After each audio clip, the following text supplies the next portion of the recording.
Hello guys, welcome to my channel. In our previous video हम लोग ने balance sheet of NPO discuss कर लिया था, फॉर्मेट देखा था और कैपिटल फंड क्या होता है वो देखा था। और आज की इस वीडियो में हम लोग कुछ basic accounting terms and their treatment related to NPO means not for profit organisation पढ़ेंगे। ठीक है, तो सबसे पहला आता है रेवेन्यू एक्सपेंसेस। रेवेन्यू एक्सपेंसेस क्या होता है? जो रेकरिंग नेचर का होता है, जैसे कि सैलरीज हो गया, वेज हो गया, रेंट हो गया, ये आपका रेवेन्यू नेचर का होता है, मीन्स बार बार होता है। जैसे कि तो हम लोग इसको कहाँ पर शो करेंगे?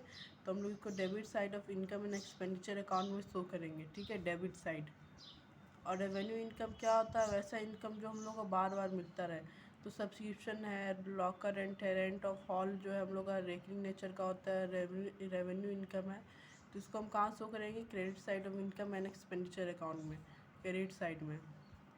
अब सेकेंड थर्ड क्या है कि इंट्रेंस फ़ी, एडमिशन फ़ी। इंटर फ़ी क्या होता है? तो आप किसी भी स्कूल्स वगैरह में या फिर किसी ऑर्गेनाइजेशन में जाते हैं तो आपको एंट्री फ़ी दिया जाता है, एंट्री फ़ी देना होता है, या फिर इंट्रेंस फ़ी, एडमिशन फ़ी, ये तीनों एक ही है। तो इसको हम लोग कहाँ से करेंगे?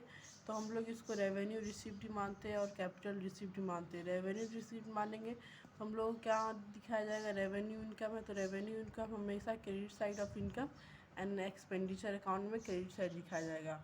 और इसको हम लोग कैपिटल रिसिप्ट भी मानेंगे तो कहाँ दिखाएगा? लायबिलिटी साइड में दिखाएगा, liability side of balance sheet and added to capital fund.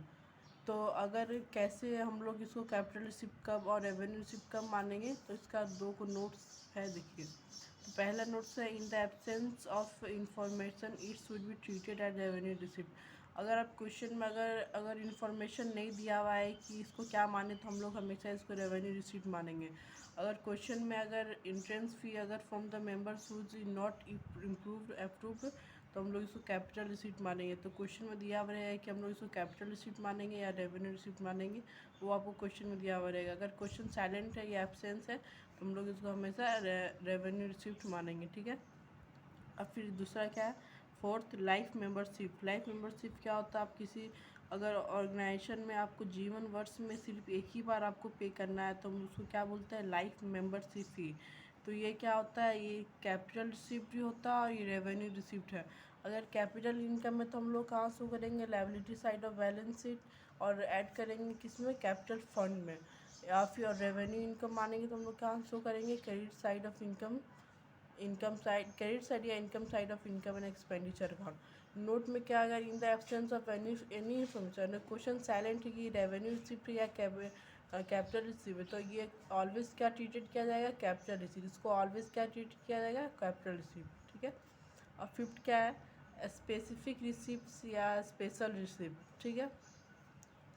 और ये स्पेसिफिक रिसिप्ट्स क्या होता है? जब कोई ऑर्गेनाइजेशन में कोई अगर मेंबर जो सब्सक्रिप्शन करता है तो वो सिर्फ स्पेसिफिक लिए वो बोलता है कि हमको सिर्फ ये एनुअल डिनर के लिए लेना है या फिर गवर्नमेंट पार्टी के लिए करना है, तो वह स्पेसिफिक रिसिप्ट होता है। ठीक है, जिसमें जो जो भी पैसा पे करता है वो बोल देता है कि हमको इसके लिए इसके लिए पे करना है या फिर इसके लिए पे करना है, तो उसको बोलते हैं स्पेसिफिक रिसिप्ट। और जनरल रिसिप्ट क्या होता है? जो कोई ऑर्गेनाइजेशन में पे करता है वो बताता नहीं कि उसको क्या करना है या क्या नहीं करना, तो उसको हम लोग जनरल रिसिप्ट बोलते हैं और इसको हम लोग स्पेसिफिक रिसिप्ट बोलते हैं।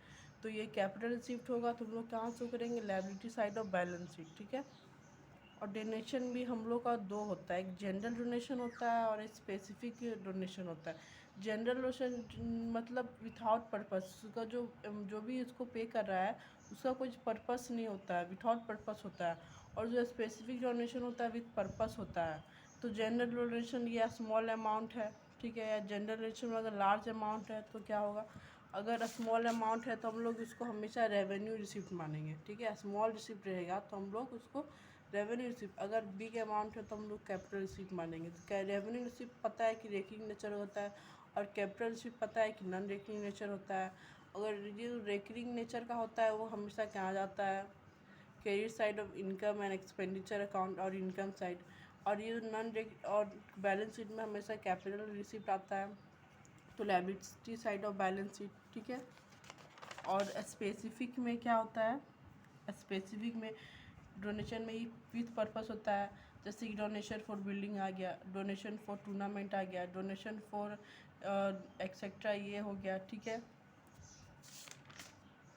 तो हम लोग इसको क्या मानते हैं, कैपिटल रिसीट मानते हैं, तो इसको क्या करेंगे, liability side of balance sheet. अब लेगेसीज क्या होता है, लेगेसीज क्या होता है, ये अमाउंट होता है या फिर प्रॉपर्टी होता है, ये रिसीव होता है, क्या कैसे रिसीव होता है, after the death of an individual at his oblique her will is known as legacies. ये अमाउंट होता है या फिर जैसे एक प्रॉपर्टी होता है जो हम लोग रिसीव कब होता है, जब कोई इंडिविजुअल डेथ कर जाता है तो उसकी इच्छा से जब वो कोई अपना प्रॉपर्टी किसी ऑर्गेनाइजेशन को दे देता है तो वो क्या होता है, लेगेसीज होता है। क्या होता है, तो legacy is a type of donation and always treated as capital receipt if it is for a specific purpose or the amount of legacy is large in comparison of other revenue items. But if the amount of legacy is small or equivalent to other revenue item, then it is treated as revenue receipt. तो इस legacy में कैसे वो करना है, क्या अगर वो लार्ज अमाउंट है, ठीक है, जितना भी रेवेन्यू इनकम से अगर वो लार्ज अमाउंट है, ठीक है, तो उसको हम लोग कैपिटल रिसीट मानेंगे। अगर जो लेगेसी है वो स्मॉल अमाउंट है as compare to revenue income, जो क्वेश्चन में दिया हुआ होगा तो उससे कम है तो हम लोग उसको रेवेन्यू रिसीट मानेंगे, ठीक है। तो इसमें कंफ्यूज नहीं होना है कि लेगेसीज में अगर क्वेश्चन में दिया हुआ है कि रेवेन्यू कैपिटल रिसीट है तो आपको कैपिटल लायबिलिटी साइड दिखाना है बैलेंस शीट के, ठीक है। देखिए लेगेसीज में अगर विथ स्पेसिफिक पर्पस है तो हम लोग इसको कैपिटल रिसीट मानेंगे, या फिर यहाँ विथआउट पर्पस या जनरल पर्पस है तो अगर लार्ज अमाउंट है तो हम लोग कैपिटल रिसीट मानेंगे, अगर ये स्मॉल अमाउंट है तो रेवेन्यू रिसीट, ठीक है। और ये नॉन रेकनिंग तो ये liability side of balance sheet. तो ये लेगेसीज का देख लीजिए, ये बहुत इंपॉर्टेंट, ये आता ही है। अब देखिए, in the absence of any information it always treated as capital receipt, ठीक है। अगर क्वेश्चन साइलेंट है या एब्सेंस है तो हम लोग इसको हमेशा कैपिटल रिसीट मानेंगे, ठीक है। और हम लोग कहाँ से करेंगे, liability side of balance sheet. और ऑनोरेरियम क्या होता है, ऑनोरेरियम क्या होता है कि जब कोई अगर हम लोग के ऑर्गेनाइजेशन में या क्लब में कुछ पार्टी हो रहा है तो हम लोग बाहर से कुछ गेस्ट को बुलाते हैं अपने ऑर्गेनाइजेशन में, तो उनको जब हम लोग गेस्ट को बुलाते हैं तो हम लोग उनको पे करते हैं रेवेन्यू, ये जो भी हम लोग अमाउंट पे करते हैं तो हम लोग उसी को बोलते हैं ऑनरेरियम। जब किसी को वो मेंबर्स नहीं होता है ऑर्गेनाइजेशन का, हम लोग उसको बाहर से बुलाते हैं एज ए गेस्ट, ठीक है। तो ये एक्सपेंडिचर होता है, ये रेवेन्यू एक्सपेंडिचर है, ये डेबिट साइड ऑफ और expenditure side of income and expenditure account में दिखा देंगे। तो ऑनरेरियम कहाँ जाएगा, तो ये इनकम एंड एक्सपेंडिचर अकाउंट के डेबिट साइड में, ठीक है। अब दूसरा क्या है, डेप्रिसिएशन ऑफ फिक्स एसेट्स। जो डेप्रिसिएशन मतलब चावट जो होता है, जो भी हम लोग एसेट्स है उसमें डेप्रिसिएशन तो ये रेकिंग नेचर का होगा, क्योंकि डेप्रिसिएशन तो per year per month per year भी लगता है, तो हम लोग इसको क्या रेवेन्यू एक्सपेंडिचर मानेंगे। और ये कहाँ जाएगा, debit side of expenditure account में, okay, income and expenditure account में। डेप्रिसिएशन हमेशा जो होता है ये रेकिंग नेचर का होता है। डेप्रिसिएशन क्या होता है, ये नॉन कैश आइटम और नॉन रेकिंग नेचर होता है, ये बार बार होता है। अब हम लोग को देखो क्या करना है। अब 10th क्या आता है, सेल ऑफ फिक्स एसेट्स या इन्वेस्टमेंट। जब भी कोई हम लोग फिक्स एसेट्स को बेचते हैं तो ये फिक्स एसेट्स, ठीक है, अगर हम लोग कोई भी फिक्स एसेट्स को बेचते हैं या इन्वेस्टमेंट को बेचते हैं तो हम लोग का क्या होता है, कैपिटल रिसीट होता है। किसी भी एसेट्स को हम लोग बेचेंगे तो वो कैपिटल रिसीट होता है। तो ये क्या करेगा, जब किसी आप एसेट्स को बेचेंगे तो आपका एसेट्स कम हो जाएगा, और एसेट्स कम होगा तो आपका जो कैश अगर बेचेंगे तो इससे आपको जो अमाउंट को मिलेगा वो कैश को या बैंक बैलेंस को जो ऑर्गेनाइजेशन को इंक्रीज करेगा, ठीक है।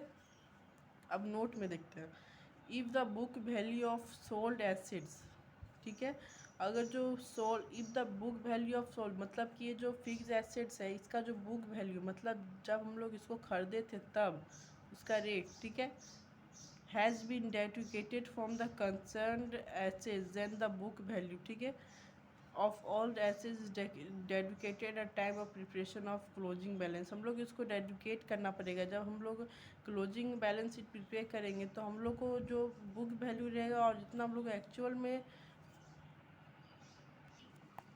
ठीक है। तो आपको जो ये होता है सेल ऑफ फिक्स एसेट्स क्या होता है, ये कैपिटल रिसीप्ट होता है। ये जो ये जो फिक्स एसेट्स को डिक्रीज़ करता है और कैश या बैंक बैलेंस को इंक्रीज़ करता है, ठीक है। नेक्स्ट देखते हैं अब क्या है 11th, गेन ऑब्लिक प्रॉफिट और loss on sale of fix assets या इन्वेस्टमेंट। जब हम लोग को जब कोई एसेट्स को बेचते हैं तो हम लोग को या तो प्रॉफिट होगा या तो लॉस होगा, ठीक है। तो अगर प्रॉफिट जैसे कि देखिए यहाँ पे रेवेन्यू आइटम होगा, जितना भी हम लोग अगर बेचेंगे तो रेवेन्यू आइटम होगा, ये रेकिंग नेचर का होगा। अगर वो if there is gain oblique profit on sale of fix asset, अगर हम लोग को जो एसेट्स बेचे अगर उसमें लोग गेन होगा तो कहाँ जाएगा, ये credit side of income of expenditure account में, ठीक है। अगर कोई भी लॉस होगा तो हम लोग को कहाँ जाएगा, वो फिक्स एसेट्स में तो इन्वेस्टमेंट, तो ये debit side income expenditure account में, ठीक है। जो भी गेन या प्रॉफिट गेन या लॉस हुआ होगा तो हम लोग उसको कहाँ दिखाएंगे, इनकम एक्सपेंडिचर अकाउंट में। अगर गेन है तो क्रेडिट साइड, लॉस है तो डेबिट साइड। 11th क्या 12th क्या है, कंज्यूमेबल गुड्स। तो कंज्यूमेबल गुड्स पहले समझते हैं वो क्या होता है। The goods which are used in daily operation of an organisation और used in regular basis in operational work of an organisation is known as consumable goods. तो कंज्यूमेबल गुड्स क्या है, जो हम लोग डेली बेसिस पे कंज्यूम करते हैं, ठीक है, ऑन ऑर्गेनाइजेशन या रेगुलर बेसिस पे, तो हम लोग उसी को कंज्यूमेबल गुड्स बोलते हैं। जैसे कि स्टेशनरी, पेन पेंसिल तो हम लोग रेगुलर यूज करते हैं। मेडिसिन ये भी रेगुलर हो सकता है। स्पोर्ट्स मटेरियल, तो ये सब क्या है, रेवेन्यू आइटम, हम लोग इसको डेली बेसिस पे कंज्यूम करते हैं। ये रेकरिंग नेचर का होता है डेली बेसिस पर, ठीक है। तो ये क्या है, एक तरह का रेवेन्यू एक्सपेंडिचर है। क्या है, रेवेन्यू एक्सपेंडिचर है। तो रेवेन्यू नेचर का है तो हम लोग जितना भी इनकम एक्सपेंडिचर अकाउंट में हम लोग रेवेन्यू आइटम को शो करते हैं, तो जितना भी, तो ये कहाँ जाएगा, डेबिट साइड में जाएगा। कंज्यूम है तो debit side, expenditure side of income expenditure account में शो करेंगे कंज्यूमेबल, क्योंकि डेली बेसिस पे होता है। अब देखिए अब इसमें क्या लिखा है, सेल ऑफ यूज्ड और सोल्ड ओल्ड कंज्यूमेबल गुड्स। अगर हम लोग सेल करते हैं ओल्ड कंज्यूमेबल गुड्स तो क्या होगा, तो ये अगर sale of used sports material होता है, अगर हम बेच दिए तो ये रेवेन्यू आइटम है। रेवेन्यू आइटम मतलब कि अगर सेल किया तो हम लोग को ज़रूर कुछ इनकम हुआ होगा। इनकम हुआ है तो हम लोग कहाँ शो करेंगे, क्रेडिट साइड। जितना भी इनकम गेंस होता है हम लोग क्रेडिट साइड शो करते हैं और इनकम एंड एक्सपेंडिचर अकाउंट में, ठीक है। स्पोर्ट्स इक्विपमेंट, जो स्पोर्ट्स इक्विपमेंट होता है अगर वो हमेशा ऑलवेज क्या होता है, एसेट्स होता है। ये कैपिटल आइटम होता है, नॉन रेकरिंग नेचर होता है। जैसे कि हम लोग स्पोर्ट्स कुछ भी अगर इक्विपमेंट खरीदे तो हम लोग उसको बार बार नहीं खरीदते हैं, ओके। तो ये कैपिटल आइटम होता है, नॉन रेकरिंग नेचर होता है। ये कैपिटल एक्सपेंडिचर या पेमेंट होता है। तो हम लोग स्पोर्ट्स इक्विपमेंट एसेट्स है तो एसेट्स कहाँ जाएगा, asset side of balance sheet में, ठीक है। Depreciation on a sports equipment, return of value of sports. अब जैसे कि डेप्रिसिएशन है तो डेप्रिसिएशन क्या होता है, ये रेकरिंग नेचर का होता है, ये रेगुलर नेचर का होता है, ये बार बार लगता है। तो ये रेवेन्यू आइटम है, तो ये रेवेन्यू एक्सपेंडिचर। तो अगर रेवेन्यू एक्सपेंडिचर तो कहाँ जाएगा, debit side of income expenditure account. हम लोग का नेक्स्ट चलते हैं, सेल ऑफ स्पोर्ट्स इक्विपमेंट। अगर हम जो स्पोर्ट्स इक्विपमेंट है मतलब जो एसेट्स को हम लोग बेच दिए तो ये कैपिटल आइटम है, तो ये कैपिटल रिसिप्ट है। तो कैपिटल रिसिप्ट क्या है, तो ये decreases the sports equipment if value of sold is not dedicated, ठीक है। तो इसको कहाँ शो करेंगे, एसेट साइड और balance sheet and dedicated the book value of all sports from sports equipment, ठीक है। अब फिर जो गेन प्रॉफिट और loss on sale of sports equipment है वो क्या है, रेवेन्यू आइटम है। रेवेन्यू आइटम तो क्या है, ये जितना भी हम लोग गेन हुआ लॉस हुआ वो रेवेन्यू आइटम्स होता है। तो आइटम्स ऑफ ब्रेकिंग नेचर है। अगर कोई भी प्रॉफिट है ऑन सेल ऑफ तो कहाँ जाएगा, क्रेडिट साइड ऑफ इनकम अगर लॉस है तो कहाँ जाएगा, debit side of income and expenditure account में। अब गवर्नमेंट ग्रांट्स वो क्या होता है, ये जनरल पर्पज़ के लिए भी होता है और स्पेसिफिक पर्पज़ है। अगर जनरल पर्पज़ है तो ये रेवेन्यू रिसिप्ट होगा, या स्पेसिफिक पर्पज़ है तो कैपिटल रिसिप्ट होगा, ठीक है।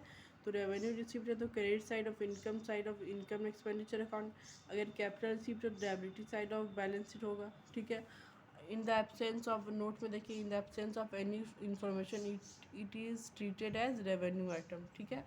अब क्या है next, purchase of newspaper, magazine, periodical, journals etcetera. तो ये जितना भी हम लोग परचेज किए हैं तो रेवेन्यू आइटम है।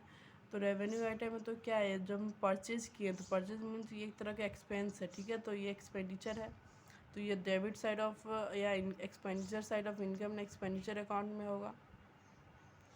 अब ये जो न्यूज़पेपर जो यहाँ पे खरीदे हैं अब उसको यहाँ बेच दे रहे हैं, तो ये भी हम लोग का रेवेन्यू आइटम है। पर यहाँ पे एक्सपेंस था तो यहाँ पे रिसिप्ट हो जाएगा, इनकम हो जाएगा। तो ये कहाँ जाएगा, क्रेडिट साइड में जाएगा of income and expenditure account, ठीक है। तो यहाँ तक आज हम लोग के basic accounting terms and their treatment related to NPO, not for profit organisation, हम लोग कंप्लीट कर लिए हैं। इससे आपको बहुत सारा क्वेश्चन का सॉल्व हो जाएगा। अगर आपको इस वीडियो अच्छा लगा हो तो प्लीज़ लाइक करिएगा और सब्सक्राइब करिएगा मेरे चैनल को, और अपने फ्रेंड्स के साथ शेयर करिएगा। Thank you.